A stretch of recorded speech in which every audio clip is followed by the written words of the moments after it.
Hello नमस्कार दोस्तों, कैसे हैं आप लोग। देखिए आरआरबी एनटीपीसी का जो हमारा एग्जाम है, ठीक है, आरआरबी एनटीपीसी का जो हमारा एग्जाम है ग्रेजुएशन लेवल और 12 लेवल, तो इसका एग्जाम हमारा हो जाना चाहिए था मार्च और अप्रैल 2025 में। लेकिन हम लोगों का जो आरआरबी एनटीपीसी का एग्जाम है अभी तक नहीं लिया गया है। तो इसमें किसकी गलती है, ठीक है। तो इसमें अगर हम लोग बात करें तो आरआरबी एनटीपीसी का जो एग्जाम अभी तक नहीं लिया गया है, तो इसमें आयोग की गलती है, ठीक है, रेलवे रिक्रूटमेंट बोर्ड, ठीक है।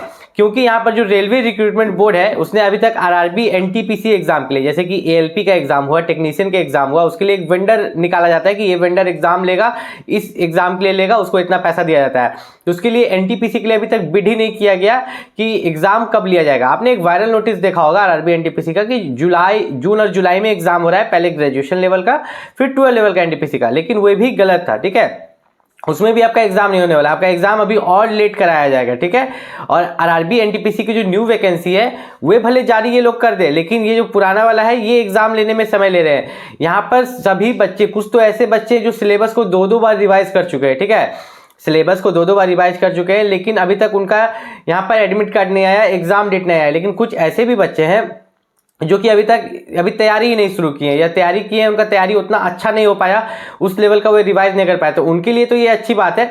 लेकिन ऐसे बच्चे जिनका साल बर्बाद हो रहा है, जैसे कि एनटीपीसी का भर्ती जो पिछले बार हुआ था तो उसको कंप्लीट करने में 5 से 6 साल लग गया था, तो इस बार भी अगर ऐसा होगा तो अब यहाँ पर नई भर्ती कहाँ से आएगी, बहुत दिक्कत हो सकता है यहाँ पर। तो यहाँ पर अगर हम बात करें आरआरबी एनटीपीसी ग्रेजुएट लेवल और 12 लेवल के लिए, तो सबसे पहले हम बात करते हैं एग्जाम डेट के बारे में कि एग्जाम डेट क्या है, ठीक है, आरआरबी एनटीपीसी का। तो देखिए आरआरबी एनटीपीसी का कोई भी एग्जाम डेट फिक्स नहीं है। अगर यूट्यूब पर आपको कोई भी बता रहा है कि जून में हो रहा है, जुलाई में हो रहा है, तो कोई भी एग्जाम डेट फिक्स नहीं है। आरआरबी की तरफ से अभी कोई भी डेट नहीं निकाला गया है। आप तैयारी जैसे कर रहे हैं वैसे ही करते रहिए, ठीक है। ऊपर क्योंकि देखिए एग्जाम डेट क्या होता है ना, कि मान लीजिए कि अभी आपका आज तारीख है 18 अप्रैल, ठीक है, मान लीजिए कि आज एग्जाम डेट निकलता है 18 अप्रैल को आपका आरआरबी एनटीपीसी का एग्जाम डेट निकलता है, तो आपका 1 महीना बाद एग्जाम होगा, ठीक है। तो अभी तक तो एग्जाम डेट का एकदम एग्जैक्ट कोई नोटिस नहीं आया है, ठीक है, तो इसलिए एग्जाम डेट का अभी कुछ नहीं हो सकता। अब एग्जाम पैटर्न की बात करें, ठीक है, तो एग्जाम पैटर्न का अगर बात करें तो आप यहाँ पर देखिएगा कि एग्जाम पैटर्न में सीबीटी 1 में टोटल आपके जो है 100 क्वेश्चन है। सीबीटी 1 में टोटल आपका कितना है, 100 क्वेश्चन। इस 100 क्वेश्चन में आपका 40 क्वेश्चन जीके का है, 30 क्वेश्चन मैथ का है, 30 क्वेश्चन रीजनिंग का है। जीके, मैथ, रीजनिंग, यही 3 सब्जेक्ट आपका यहाँ पर क्या बना देगा, आरआरबी एनटीपीसी में आपका मेरिट बना देगा। ग्रेजुएशन लेवल हो या 12 लेवल में हो, सिर्फ लेवल को हार्ड कर दिया जाता है, ठीक है। जैसे कि अगर हम यहाँ पर देखें तो 1/3 नेगेटिव मार्किंग है।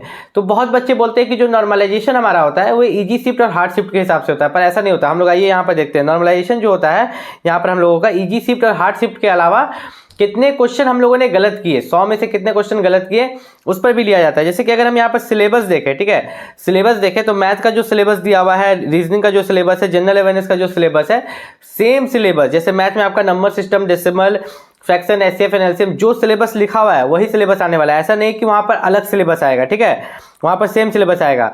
अब याद रखिएगा सीबीटी 1 में सिर्फ एक कट ऑफ जाता है, आपको क्वालिफाई किया जाता है। मेन जो मेरिट बनता है, मेन जो सिलेक्शन होता है वो आपका होता है सेकंड स्टेज सीबीटी पर, जो कि आपका 120 नंबर का होता है। इसमें आपको जनरल अवेयरनेस को 50 मार्क्स का दिया जाता है, मैथमेटिक्स को 35 मार्क्स और रीजनिंग को 30 मार्क्स। अच्छे से समझ लीजिएगा ताकि आपको कोई भी दिक्कत ना हो। तो हम लोग का एग्जाम पैटर्न भी खत्म हो गया। अब हम लोग बात करने वाले हैं आरआरबी एनटीपीसी के कट ऑफ के बारे में, ठीक है। कि आरआरबी एनटीपीसी का अगर ग्रेजुएशन लेवल और 12 लेवल का एग्जाम होता है तो 100 में से कितना कट ऑफ यहाँ पर जा सकता है, ठीक है। तो हम लोग कट ऑफ के बारे में यहाँ पर बात करते हैं। तो सबसे पहले हम लिख देते हैं एनटीपीसी का कट ऑफ, ठीक है। तो एनटीपीसी का जो कट ऑफ है, देखिए अगर आप जनरल कैटेगरी से बिलोंग करते हैं तो जनरल कैटेगरी का जो आरआरबी एनटीपीसी का कट ऑफ जाएगा वो आपका रहेगा 80 to 85 मार्क्स। क्या रहेगा, 80 to 85 मार्क्स। सीबीटी 1 के लिए बात कर रहा हूँ, ठीक है।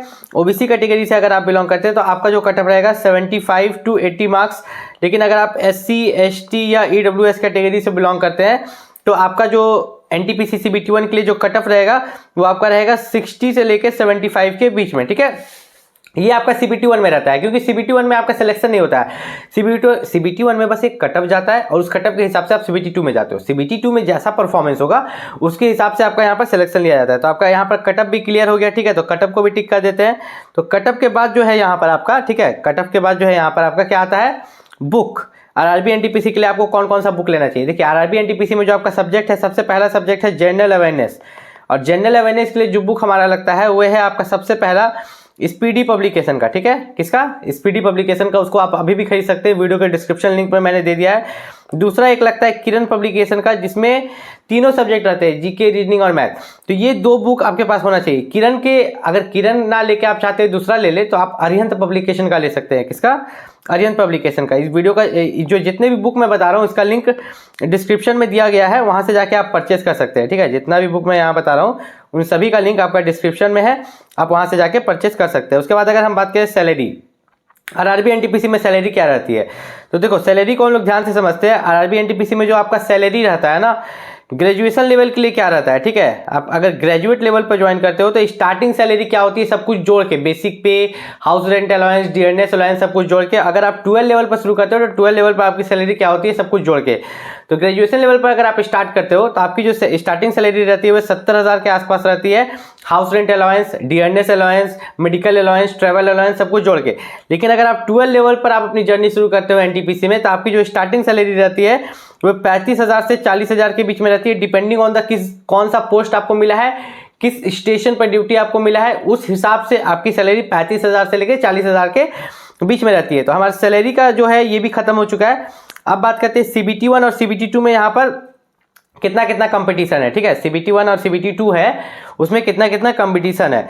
तो अगर हम लोग देखें तो कंपटीशन CBT 1 में क्या कंपटीशन है, एनटीपीसी का जो CBT 1 है उसमें क्या कंपटीशन है, और CBT 2 में क्या कंपटीशन है। तो डायरेक्टली हम लोग यहाँ पर ये कर लेते हैं कि देखिए एनटीपीसी में जो ग्रेजुएट लेवल के लिए जो वैकेंसी थी वो 8,000 वैकेंसी थी, और 12 लेवल के लिए कितना है, 4,000, ठीक है। तो इन दोनों का अगर वैकेंसी को देखें, ठीक है, ये आपका हो गया ग्रेजुएट लेवल का और ये हो गया आपका 12 लेवल का। तो ये जो दोनों वैकेंसी है हमारी, ग्रेजुएशन लेवल और 12 लेवल, 8,000 और 4,000। तो यहाँ पर ये CBT 1, ठीक है, CBT 1 में ये वैकेंसी निकाला गया। लेकिन कितने बच्चों को CBT 2 में बुलाया जाएगा, तो CBT 2 में अगर हम देखें तो 15 गुना बच्चों को, कितना, 15 गुना बच्चों को, ठीक है। तो यहाँ पर 8,000 गुना 15 कितना हो जाएगा आपका, 1,20,000, कितना, 1,20,000, 4,000 गुना 15 जो हो जाएगा आपका 60,000, ठीक है। 60,000 बच्चों को यहाँ पर बुलाया जाएगा।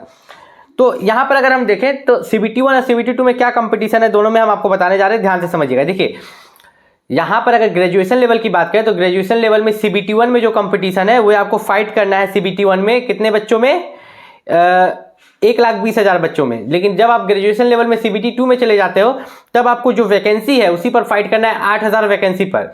सेम 12 लेवल में है, 12 लेवल में भी क्या है कि आपको CBT 1 में 60,000 बच्चों में फाइट करना है, और जब आप CBT 2 में चले जाते हैं तो मात्र 4,000 बच्चे में फाइट करना है, ठीक है। तो ये आपका CBT 1 और CBT 2 का कंपटीशन हो गया। उसके बाद आपका आता है वेटिंग लिस्ट। आरआरबी एनटीपीसी में आपका वेटिंग लिस्ट जारी किया जाएगा। ये वेटिंग लिस्ट क्या होता है, जैसे ट्रेन में वेटिंग लिस्ट जारी होता है, ट्रेन में हम लोग क्या करते हैं, ट्रेन में जब हम लोग जाने वाले रहते हैं, टिकट नहीं मिलता है तो वेटिंग टिकट हो जाता है, ठीक है, 2 गो 4 गो के बाद। उसी तरह आपका एनटीपीसी में आपको अगर मान लीजिए कट ऑफ 80 गया लेकिन आपको 78 आ रहा है, 75 आ रहा है, तो आप क्या चले गए, वेटिंग लिस्ट में चले गए। मान लो 80 वाला अगर सिलेक्शन नहीं लेता है, किसी और जॉब में चला जाता है, तो उसके बदले आपको सिलेक्ट कर लिया जाएगा। इससे रिलेटेड भी कोई डाउट है तो नीचे कमेंट कीजिएगा। मेडिकल की बात करें तो एनटीपीसी में मेडिकल कैसा होता है, देखिए एनटीपीसी में आइज के लिए, नोज के लिए, ठीक है, जितना भी आपका मेडिकल होता है, यूरिन टेस्ट, सब यहाँ पर एक सामान्य होता है। ऐसा नहीं कि कुछ एकदम बहुत हार्ड लेवल का आपका मेडिकल होगा, ठीक है, सब एक सामान्य होता है। जैसे कि आप एएलपी में देखिएगा आइज पर बहुत ध्यान दिया जाता है, ठीक है, वैसा एनटीपीसी में आपका नहीं है, चश्मा भी लगा हुआ है तो आराम से चल जाएगा। स्किल टेस्ट की बात करें, या तो आप मेडिकल या स्किल टेस्ट में फेल हो जाते हैं, याद रखिएगा। अगर आप आरआरबी एनटीपीसी के मेडिकल या स्किल टेस्ट में फेल हो जाते हैं, चिंता करने की जरूरत नहीं है। आप पोस्ट प्रेफरेंस भरते हैं, 1 2 3 4, आपने पोस्ट प्रेफरेंस बनाया, ग्रेजुएशन लेवल के लिए आपने भरा है, स्टेशन मास्टर भरा है, कमर्शियल क्लर्क भरा है, ठीक है, 12 लेवल में आपने यहाँ पर टीटी का पोस्ट सबके लिए भरा है, तो आपने 3 से 4 पोस्ट प्रेफरेंस दोनों में भरे होंगे। अगर आप एक पोस्ट के लिए मेडिकल फेल होते हैं या स्किल टेस्ट फेल होते हैं तो आप नेक्स्ट पोस्ट के लिए एलिजिबल हो जाएंगे, तो इसमें आपको टेंशन लेने की जरूरत नहीं है। अब सबसे लास्ट मुद्दा है कास्ट सर्टिफिकेट को लेकर, जाति प्रमाण पत्र को लेकर, जिसको हम एक्सप्लेन कर देते हैं। देखिए यहाँ पे जितने भी बच्चे OBC, SC, ST और EWS कैटेगरी से है, तो उन सभी को मैं बता दूं कि इन सभी को यहाँ पर कास्ट सर्टिफिकेट लगेगा, जाति प्रमाण पत्र लगेगा। ये जो जाति प्रमाण पत्र है ये आप लोगों को कैसा वाला लगेगा, सेंट्रल लेवल वाला, ठीक है, सेंट्रल लेवल वाला। अभी भी आप एग्जाम से पहले इसे बनवा सकते हैं। और आरआरबी एनटीपीसी को लेके अगर आपको किसी भी तरह का दिक्कत होता है तो आप मुझे नीचे कमेंट करके पूछ सकते हैं, ठीक है। और साथ ही साथ यहाँ पर आप मेरा इंस्टाग्राम आईडी ले सकते हैं। मेरा जो इंस्टा आईडी है वैभव जॉब करके है, ठीक है, वैभव जॉब करके मेरा इंस्टा आईडी है, वहाँ पर भी आप